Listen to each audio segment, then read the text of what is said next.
This is exactly right. The Hulu original series Furious is now streaming on Hulu and Hulu on Disney+.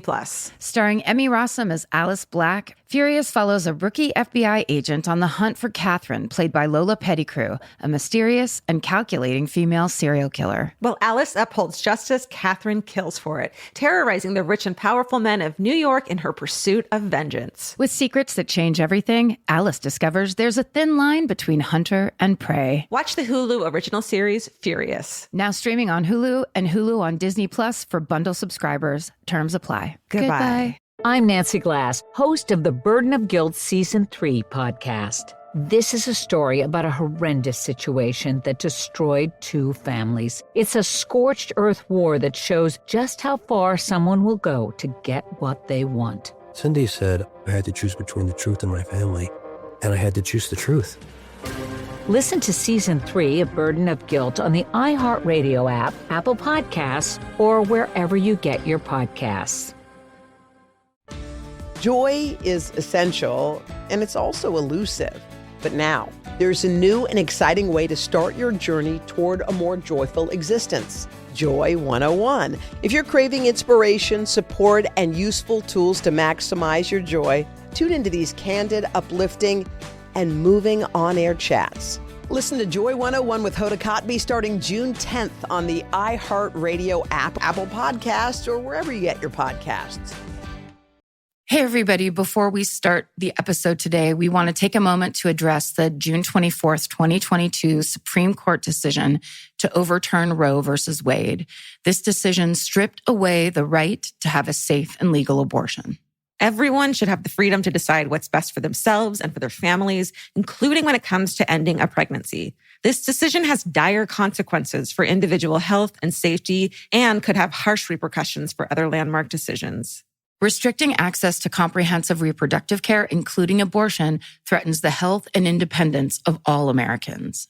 Learn more by visiting choice.crd.co. That's choice.crd.co. And if you're able to support others, please consider donating to abortion funds. And thank you to Ariel Neisenblatt, the founder of Earbuds Podcast Collective, for starting this movement of podcasters making this announcement at the top of their podcasts in a time where people really are looking for help, looking for unity, looking to know what to do. This is an amazing movement to show how many there are of us and how important coming together and unifying over this very important topic is. We encourage you to speak up, take care, and spread the word.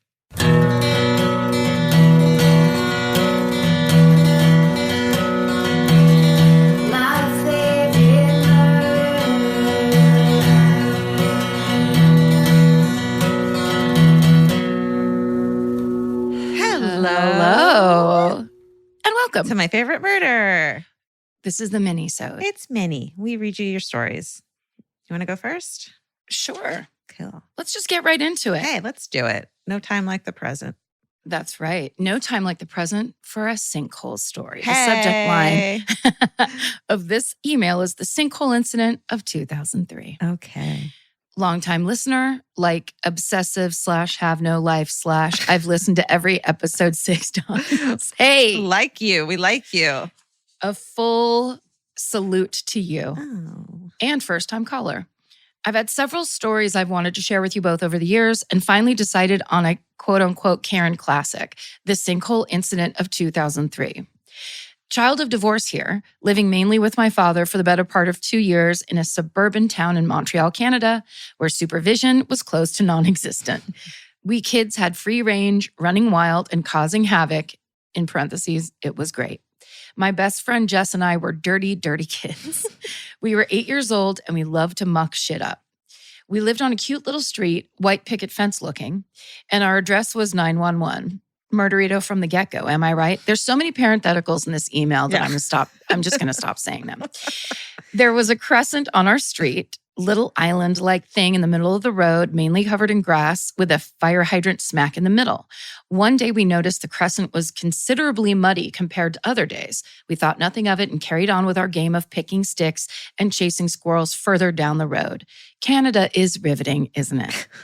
A little while later, we heard screams coming from the crescent. We looked over to see our neighbor Lauren standing in the middle of the muddy crescent screaming for help. We ran toward her, ignoring the fact that she was violently shaking her hands in a no, don't come this way fashion. As Jess and I ran onto the crescent and got closer to Lauren, we immediately started sinking fast. First person sinkhole. Mud filled our little billy boots, and we instantly started sinking, each stride looking more and more like a slow motion scene from a poorly directed action film. Suddenly, we were stuck. The mud was too thick and gooey for our thin 8-year-old legs. Jess managed to crouch down and dig for her boot, pulling it off and using it as a shovel to dig her other leg out. As an 8-year-old, the genius engineering. She then proceeded to get Lauren out, huffing and puffing, pulling her out by her armpits. All the while, I was sinking fast. I was up to my waist in mud when I started dramatically crying and screaming for help. There was nothing Jess and Lauren could do. They were safe on the pavement by this time and didn't want to reemerge themselves in the sinkhole of mud. I started scream crying for my dad, who was about 20 yards away at our house. In parentheses, it says, the length of a bowling alley. I Googled it. Trying to keep this as short as I can, but it's important to add in that my dad, who allowed us free range, also expected us to get ourselves out of every sticky situation we got ourselves into. He also smokes a lot of pot and is just your typical happy-go-lucky, life is a hunky-dory type of fella. He heard my screams and, being the good old dad that he is, came over, saw me now rib deep in mud, laughed, and turned around and walked back home. Okay, there's a limit to getting yourself out of problems. And I think that's when it hits your armpits. Yeah, when mud is coming close to your face and engulfing it. Yeah. I obviously started crying even harder now. I accepted my fate, thinking I was going to die. My first thought, who would feed my Tamagotchis? A few seconds later, my dad came back with a shovel. He stood at the edge of the crescent and threw it to me while saying, dig yourself out. Oh my God.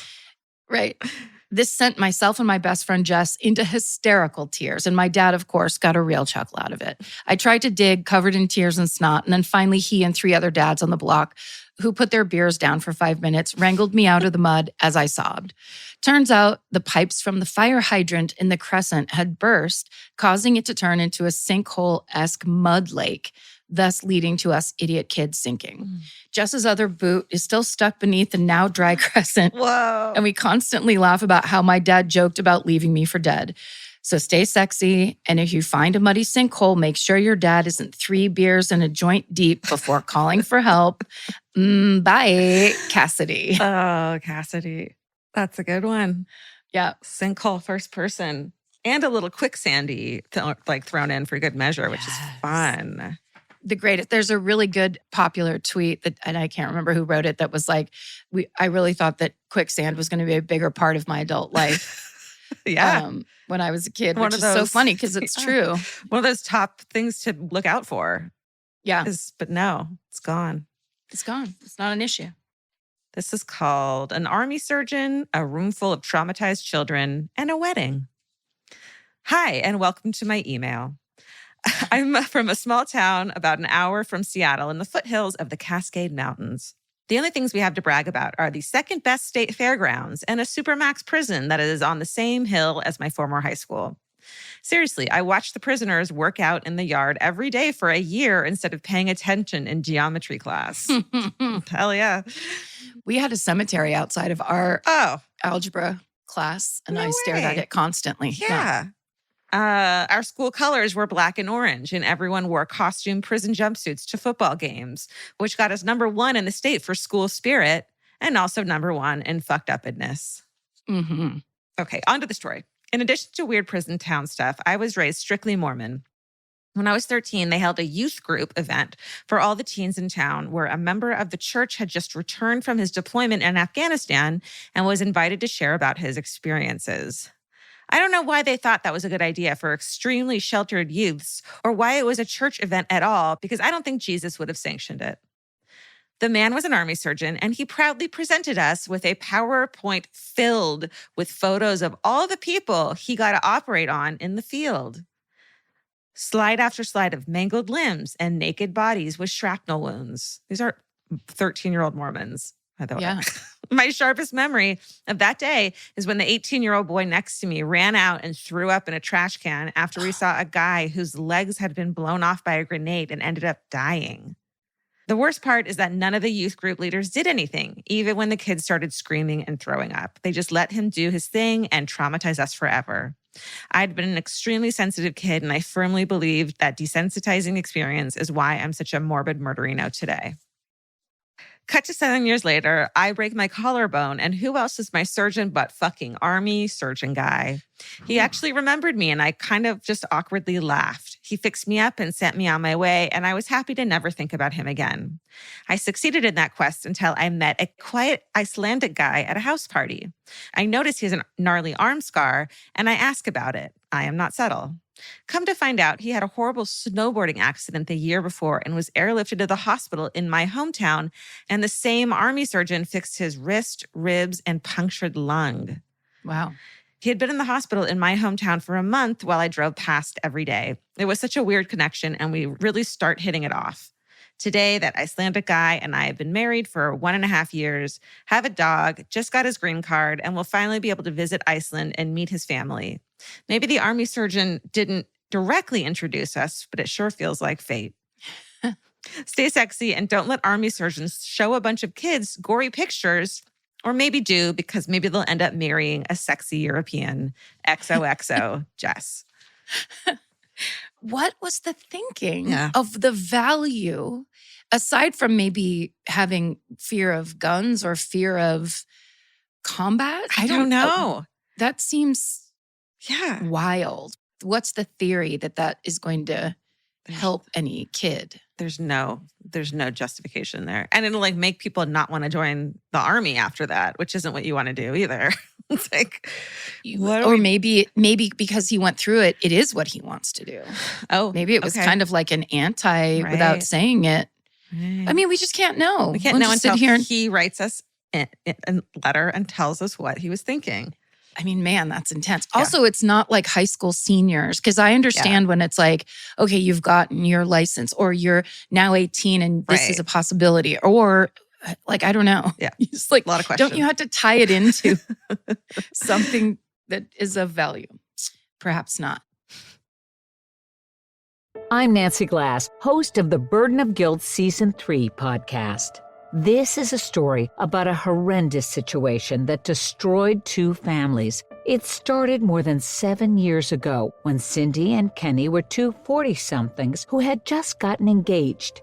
Days later, they walked into a scorched earth war they never saw coming. Turn around and place your hands behind your back. The cops came into my house and threw me in jail. And to Cindy's surprise, her fiancé Kenny was charged with abusing one of her children. I never once doubted Kenny, and I always doubted the accusation.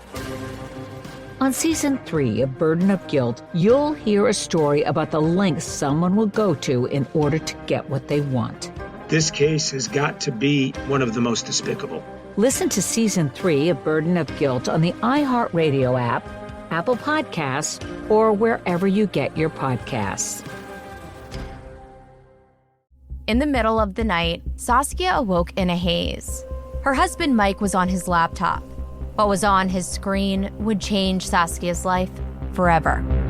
I said, I need you to tell me exactly what you're doing. And immediately, the mask came off. You're supposed to be safe. That's your home. That's your husband. Listen to Betrayal Season 5 on the iHeartRadio app, Apple Podcasts, or wherever you get your podcasts. Joy is essential, and it's also elusive. But now, there's a new and exciting way to start your journey toward a more joyful existence. Joy 101. If you're craving inspiration, support, and useful tools to maximize your joy, tune into these candid, uplifting, and moving on-air chats. Listen to Joy 101 with Hoda Kotb starting June 10th on the iHeartRadio app, Apple Podcasts, or wherever you get your podcasts. Okay, the subject line of this email is librarian ghost story. Great. Another, what I would say, combo email. Yeah. Good afternoon, friends and colleagues. Friends and colleagues. And friends and colleagues with a period at the end. I love it. As requested, I'm a librarian with a story to tell. I'm Madeline, and you can use my name. I started out my librarianship during my undergrad studies. I was essentially an underpaid and overappreciated research assistant. Shout out to Gemma, our researcher. Yep. To students and faculty members who needed help finding books, articles, etc. for their academic work. I'll miss the days when someone would come up to me while I was reading and looking altogether unapproachable to ask something completely bizarre like, hey, do you have any books about the sex lives of the ancient Egyptian gods? And the answer was probably yeah. Mm-hmm. But anyway, in our massive 5-story library containing millions of printed materials, there was definitely a ghost. The basement level housed special collections where I assumed the ghost came from. We had some weird old shit. When I was reading this email, I was like, yes. I want that live. Yeah. Can I have a list of all the weird old shit? Yeah. And here's a short one. Stone tablets, ancient crowns, medieval books and furniture, printed firsthand accounts of local folklore, haunted as fuck to be sure. One day, as I was walking to the most remote restroom downstairs in government documents, and then in parentheses it says, no one goes to government documents willingly, I saw an older gentleman in the stacks. Gov docs are complicated and most people need help finding what they're looking for. I, being the greatest employee this library has ever seen, started approaching the man to see if he needed help as he was rounding the corner to start down the next row. I lost sight of him behind the stack and went to follow. He was not there. There is literally nowhere he could have gone, no doors or hallways. I looked around for him, thinking I was getting punked, pissed because I just went down there to hide in my secret bathroom. Work secret bathrooms, man. For real. Yeah. Just go and take 10 minutes and just stand around. Just sit. Just have a sit. Some quiet time. Yeah. I gave up as the base of my skull started having this weird pinching feeling. I walked back upstairs. My left eye stopped working as if I had stared at the sun for too long, and my vision was replaced by a painful white halo just in my left eye. Within 10 minutes, I had the worst migraine I've ever had in my life, and I had to have my friend pick me up. It didn't go away for about 6 hours, and I tried to stay out of Gov docs from then on. Yeah. Let me know if you want to hear about the old guy we banned from our library for stalking my coworker and asking her to be a part of his polygamist afterlife scheme. Oh, no. You know, typical Mormon shit. Stay sexy and shh. Madeline. Wow. It sounds like a seizure, like what you experience when you have a seizure, kind of, doesn't it? It doesn't. Not to correct you, it doesn't. But what is weird to me is that my roommate and I, when we lived in the haunted house in Sacramento, I've never had a migraine in my life. I hadn't before, and I've never since. We had migraines in that bedroom. One day we both woke up. I woke up with I couldn't see. My head hurt so bad. And then suddenly she had the same feeling. And we both literally laid in our beds in our room, which is where I had the ghost experience all day. And when a car would go by, we'd both start crying because it hurt so bad to hear sounds. And I think that idea that it could be connected to otherworldly beings or something. Spectral anomaly. Is that a thing? Could be cool. Could be cool. Could be. This one just says, the title is, oh, you want stories about stitches? Which I guess we've asked for and sounds great. Yes, we do. This one just starts, hey, what's up, friends from my headphones?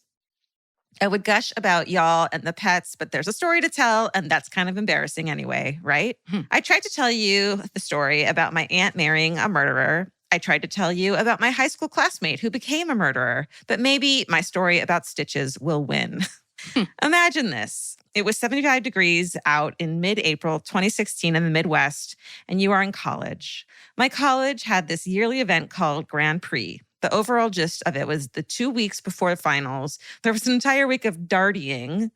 Then it says day drinking in the front yard of a frat.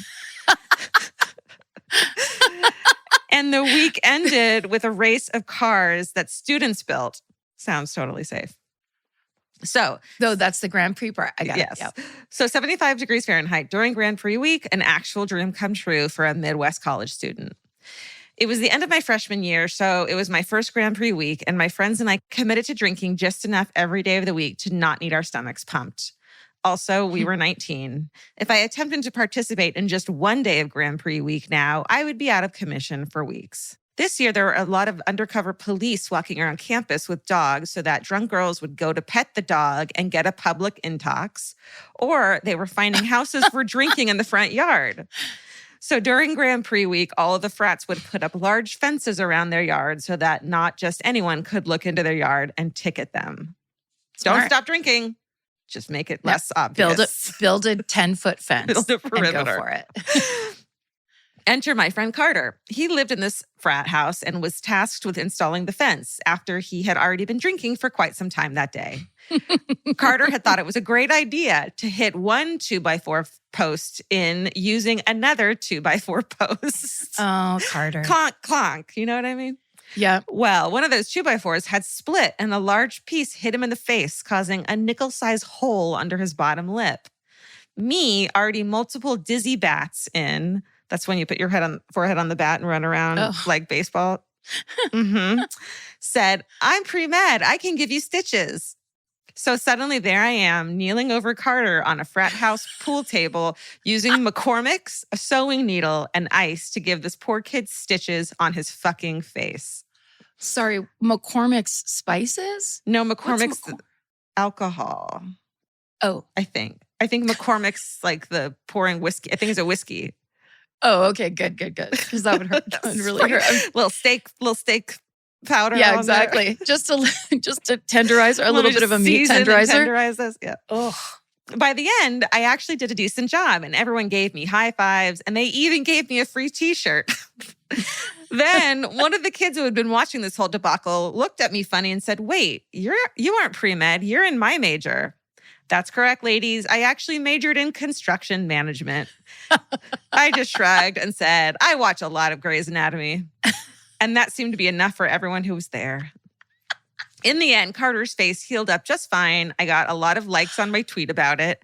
And I would still randomly get messages about it for the next couple of years. Now I go to sleep at 9 p.m. sharp and still watch Grey's Anatomy. Stay sexy and please see a plastic surgeon for face lacerations. Kristen. The balls of a 19-year-old shit-faced person. Just epic, borderline unbelievable, but so detailed. It absolutely clearly it's the truth. That idea of like, I'm drunk and I'm pretty sure I can take care of this for you. I got this. Yeah. Oh, story of my life. When it's like I got this when you deeply don't got it. Right. But it's just like sometimes the hubris carries you through. Yeah. Man, sometimes I feel a little shame about not having graduated college when people are like, where'd you go to college? I'm like, I didn't. And then you got to remember that like, this is what college was like for most people. So we didn't miss anything. No shame in 2022. There's no reason for it in any direction. Absolutely. It's just like when Chris Fairbanks told me something he did that he was really embarrassed about at a party. Mm-hmm. And it was the day after the Oscars. He acted weird at an Oscars party. And I go, Chris, no one cares, the slap. Yeah. No one will ever think about what you did again because of what happened on TV. Someone does something more awkward at an Oscar party than you ever will. And it's called slap across the face. You got to look for those escape routes where you can go, oh yeah, I don't have to worry about that. Yeah. Sure, there's other ones, but this one, take it off the list. Yeah. I'm Nancy Glass, host of the Burden of Guilt Season 3 podcast. This is a story about a horrendous situation that destroyed two families. It started more than 7 years ago when Cindy and Kenny were two 40-somethings who had just gotten engaged. Days later, they walked into a scorched earth war they never saw coming. Turn around and place your hands behind your back. The cops came into my house and threw me in jail. And to Cindy's surprise, her fiancé, Kenny, was charged with abusing one of her children. I never once doubted Kenny, and I always doubted the accusation. On Season 3 of Burden of Guilt, you'll hear a story about the lengths someone will go to in order to get what they want. This case has got to be one of the most despicable. Listen to Season 3 of Burden of Guilt on the iHeartRadio app, Apple Podcasts, or wherever you get your podcasts. Hey, Portlandia fans. Carrie Brownstein and Fred Armisen here. The dream of the 90s is alive in podcast form. We're launching Podlandia AO Rewatch, our brand new podcast where we revisit every episode of Portlandia together, breaking down sketches, going deep on our iconic characters, and pulling back the curtain on how it all got made. And we'll also be joined by the people who helped bring it all to life. Guest stars, collaborators, and friends, including director Jonathan Kreisel, the mayor himself, Kyle MacLachlan, legendary musician Amy Mann, and many more. Kyle is going for it here. You fully improvised not just words, but a song. Well, I thought you were all going to write a song. I remember you thinking that. Listen to Podlandia, AO Rewatch on the iHeartRadio app, Apple Podcasts, or wherever you get your podcasts. My first guest is Paris Hilton, Shakira, Luke, and Yerin. You have surprises? Many surprises. Welcome to the Sweet 305 podcast, where the group chat comes to life. What up?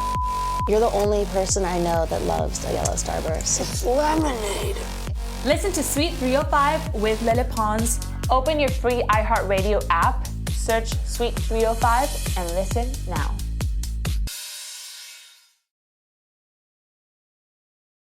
All right. My last email, the subject line is Scotch Plains, New Jersey. Hi, Karen and Georgia. I was just listening to this week's episode 329 while doing some therapeutic cleaning. During Karen's story about Larry Ray and the Sarah Lawrence dorm dad, she mentioned Scotch Plains, New Jersey as the site of his nightclub. I grew up in Scotch Plains, so I'm writing in because Karen said I had to. Clearly, Alejandra's picking these and giving them to us if like my name is in one or your name is in one. Oh, I love it. I have one. I love it. My first thought after hearing my hometown was Scotch Plains had a nightclub with 2 question marks.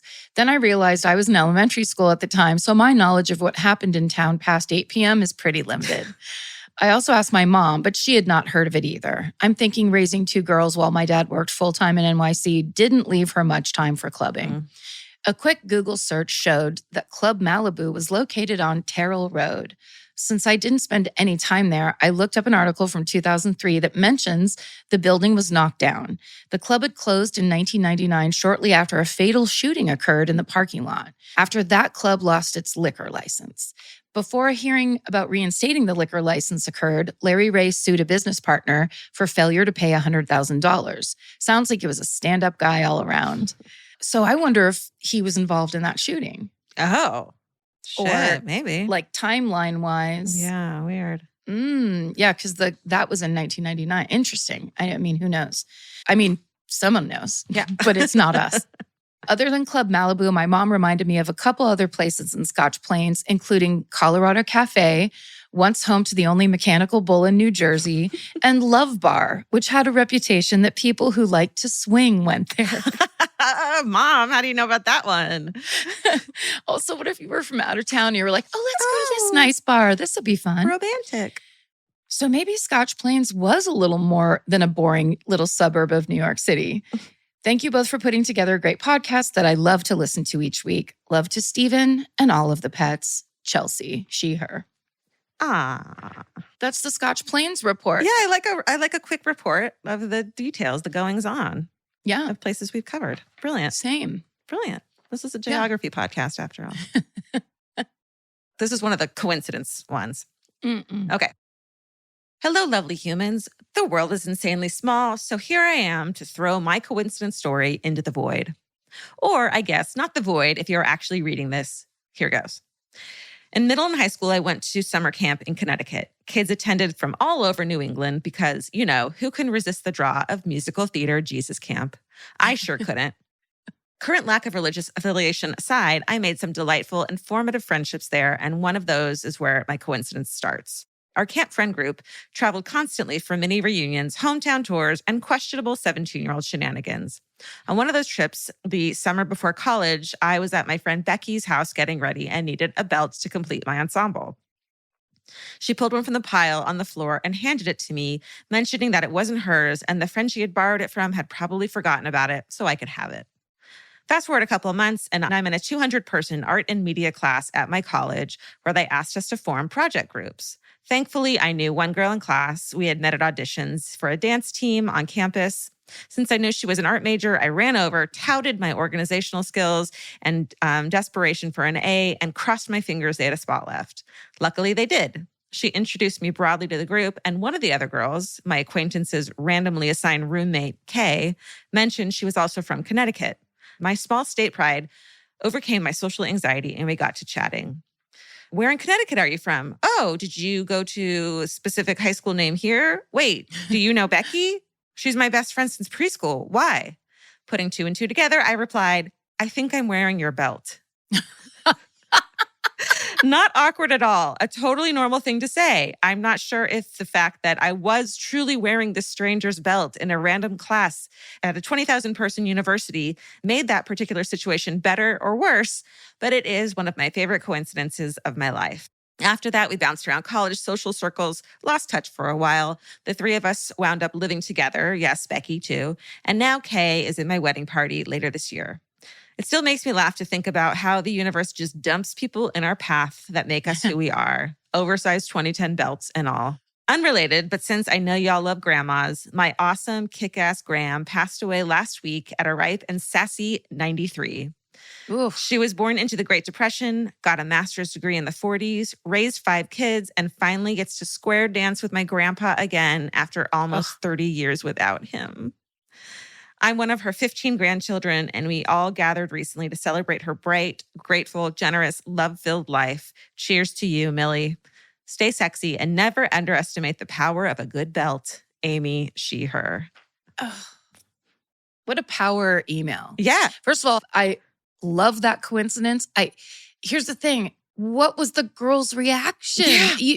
She must have been like, sorry, what? Like, how crazy is that? That she was wearing it in that moment too. Like, who wears the same belt every day? You know what I mean? Like, you don't. Right. It's beyond. Yeah. But then also, her grandmother, Millie, got a master's degree in the 40s. While raising 5 kids. She might as well have built a high-rise building with her own hands. That's crazy. Square dancing. So difficult. And so amazing. Square dancing with your husband. With her It's husband. so And sweet. she living to 93, man. There's like, it's bittersweet, but that's a life well lived. That's yay. Gorgeous. Good job. Send us any and all stories that you think that we would like. That's really the rule at this point. Or would hate. You know what I mean? Like nothing in between. Right? Right. Don't try to just keep us at the status quo. No one wants to stay there. And also stay sexy. And don't get murdered. Goodbye. Elvis, do you want a cookie?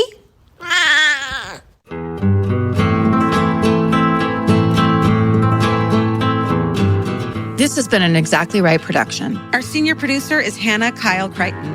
Our producer is Alejandra Keck. This episode was engineered and mixed by Stephen Ray Morris. Our researcher is Gemma Harris. Email your hometowns and fucking hoorays to myfavoritemurder@gmail.com. Follow the show on Instagram and Facebook at myfavoritemurder and Twitter at myfavemurder. Goodbye.